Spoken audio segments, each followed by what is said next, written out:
వాళ్ళు చేయరు, వాళ్ళ డాన్స్ వాళ్ళు చేయరు అని చెప్పి చేస్తారు. వాళ్ళ ఒరిజినాలిటీ ఏంటిది? Don't say any senior yours to your hero. Cinema హీరోలను ఎప్పుడు కూడా మన ఫేవరెట్ హీరోలుగా చెప్పకండి దయచేసి. ఎందుకంటే అది ప్రలోభం, ఒక ఊహ, మనం ఊహించుకునేటువంటి విధానం తప్పు. రియల్ హీరో ఎవరు తెలుసా? స్వామి వివేకానంద. ఇక్కడ అసలే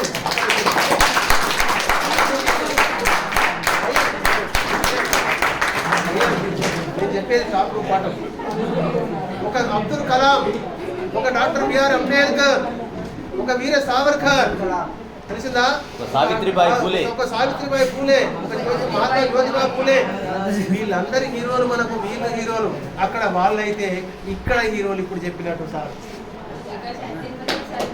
ఈ సెంటర్ ఈ సారు ఇంకా టీం ఉన్నది, వీళ్ళు లేని వాళ్ళు కూడా. వీళ్ళందరి హీరోలు ఎందుకు అనకూడదు? ఎందుకంటే మనని ఒక విజ్ఞానవంతులుగా ఒక గొప్ప లక్ష్యం కోసం తీర్చిదిద్దుతున్నారు కదా. వీళ్ళని హీరోలు అని చెప్పండి. నిజంగా మనకు కనిపించే దేవుళ్ళయ్యా వీళ్ళు. కనిపించే దేవుడు ముఖ్యమైతే కనిపించిన వాళ్ళకి ఎందుకు మనం గౌరవనీయదు? అలా చేయండి మీరు. సో మీ ఈ సినిమాని తీసేయండి, ఆ హీరోని కూడా అక్కడ తీసేయండి. మన హీరోలు వేరే, రియల్ హీరోస్ కావాలి. సైనికుడు పాకిస్తాన్ అక్కడ చైనా బార్డర్లో ఉన్నాడు, ఆయన హీరో, దేశాన్ని కాపాడుతున్నాడు. రైతు హీరో. వీళ్ళు మన హీరోలు, వీళ్ళు వాళ్ళ గురించి చెప్పండి. కేబుల్ టీవీ నెట్వర్క్ వచ్చేసిన అవి తీసుకోండి. స్టార్టింగ్ ఇది చాలా ఇంపార్టెంట్ మనకి. ఇప్పుడు వేస్తే గుడ్ మార్నింగ్, హాయ్ బాయ్, ఇదేగా ఈ జీవితం అయిపోయింది. అది జీవితం అస్సలే కాదు, దాన్ని పక్క పెట్టుకోండి. అండ్ క్రికెట్ ఇప్పుడు చెప్తారు ఇవాళ ఐపీఎల్ లో టాప్ పోస్ట్ లో టాప్ లో ఏది ఉన్నది,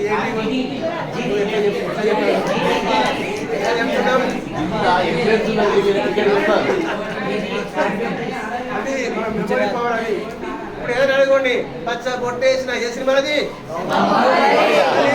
చెప్తాం. చెప్తాం మనం ఎందుకు చెప్పాం? సినిమాది ఏది అడిగినా చెప్తాం, క్రికెట్ ఏది అడిగినా చెప్తాం, కానీ చదువు చెప్పాం. అందుకే మీకు ఎంత ఇంట్రెస్ట్ ఉందో దాని మెమొరీ ఎక్కువ ఉంటుంది. మీకు జ్ఞాపక శక్తి లేదని ఎవరన్నారయ్యా? ఉన్నది. ఎందుకు చెప్పిన పచ్చ కొట్టేసిన అన్న బాహుబలి చెప్పిన కాదా? క్రికెట్ ఐపీఎల్ ఏంటి టాప్ ఉందని చెప్పిన అది కాదా? మెమొరీ మనకు ఉన్నది, but we are not using in proper way. ఆ మెమొరీని అవసరమైన వాటి కోసం మనం ఉపయోగిస్తున్నాం, అనవసరమైన అక్కర్రాని విషయాల కోసం మెమొరీ.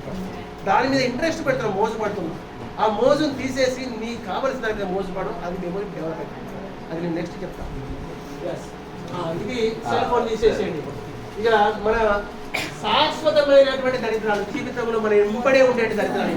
ఆ దరిద్రాలకు ఒక్కటి పొందు నిద్ర. ఇక అప్ప లేపేదాకా లేవవే, మడివేలు అవుతుంది, లేవవే, ముఖం కడగవే, మడివేలు అయిందిరా అన్నాడుతుంది. ఒక 5 నిమిషాలు ఆగే, గంట అయితే 2 గంటలు. ఇది మనం చేస్తున్నటువంటి ఈ ఓవర్ స్లీప్ వదిలిపెట్టిన వాళ్ళు మంచి గొప్ప అవుతారు. అండ్ లేజినెస్, బద్ధకం. ఇక ఇప్పుడు చేస్తావా పని అంటే ఇప్పుడు వస్తావా, ఇవాళ ఏమవుతాం రేపోతాం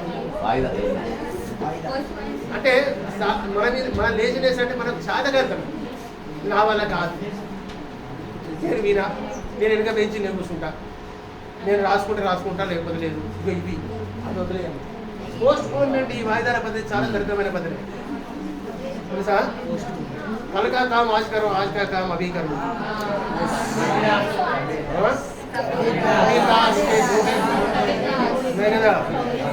ఆజ్ ప్రవేశో ఆటో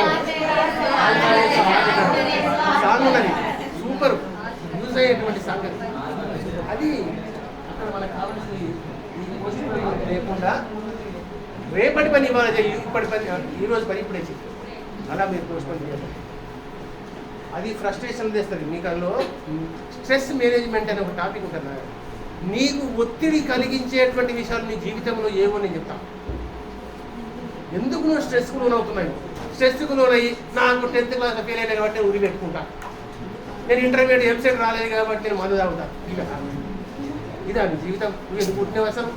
నువ్వు ఏం చేసావు? ఎంతమంది ఫెయిల్ అయిన లేరు? ఎంతమంది గొప్పలు కాలేదు? థామస్ ఆల్వా ఎడిసన్ తెలుసా మీకు? రిజెక్ట్ చేసి పడేసి స్కూల్ నుంచి పంపించేసాడు. మీ వీడికి చదువు రాదు అని చెప్పారు, తల్లికి లెటర్ రాసి పంపించి. కానీ ఆమె ఏం చేసింది, నా కొడుకు నేను చెప్పుకుంటానని ఏమైంది ఇవాళ గొప్ప పెట్టాడు.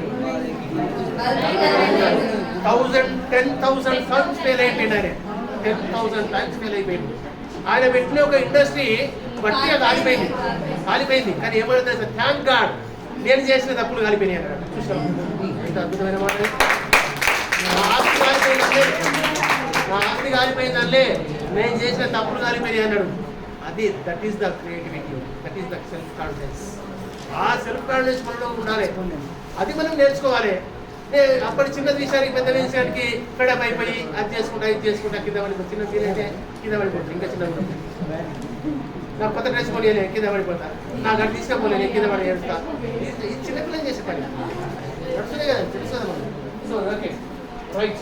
నెగిటివిటీ, ఈ వ్యతిరేక భావం, నా వల్ల కాదు, నాతో కాదు, నేను చేయలేను అనే వ్యతిరేకం వదిలేసేయండి. ఇది చెప్పడం పాజిటివ్గా చెప్తున్నాను, దీని మీద ఒక్కొక్క కథ చెప్తున్నాను. ఈ ఒక్క పాయింట్ ఒక స్టోరీ చెప్తాను. టైంలో ఎడ్యుకేషన్ ఓమాటం వాళ్ళు ఏమనుకుంటారు, వీళ్ళు ఏమనుకుంటారు. మీకు నేను చెప్తున్న విషయంలో ఒక డౌట్ వచ్చింది అనుకో, అడిగితే పక్కా ఏమైనా గిరి నవ్వుతాడేమో, వాడేమనుకుంటాడు. ఈ ఓమాటానికి పోయి నేర్చుకునేది ఈ సందేహాలని అటు చేసుకోవాలి. సో ఈ పంచతరిత్రాలను ఎదుర్కొంటే ఈ లక్ష్యాన్ని నెరవేర్చుకుంటాం. వీడికి మనం గోల్ సెట్టింగ్ని నేను ఆపుదాం అనుకుంటున్నా, ఇంకా ఉంటుంది కానీ. సో నెక్స్ట్ మీకు కావాల్సింది సెల్ఫ్ కాన్ఫిడెన్స్లో పాజిటివ్ అఫర్మేషన్స్ అనేది 5-6 పాయింట్స్ ఉన్నాయి, అవి చెప్పేసి ఆ సెల్ఫ్ కాన్ఫిడెన్స్ వచ్చేస్తాం. Okay, self confidence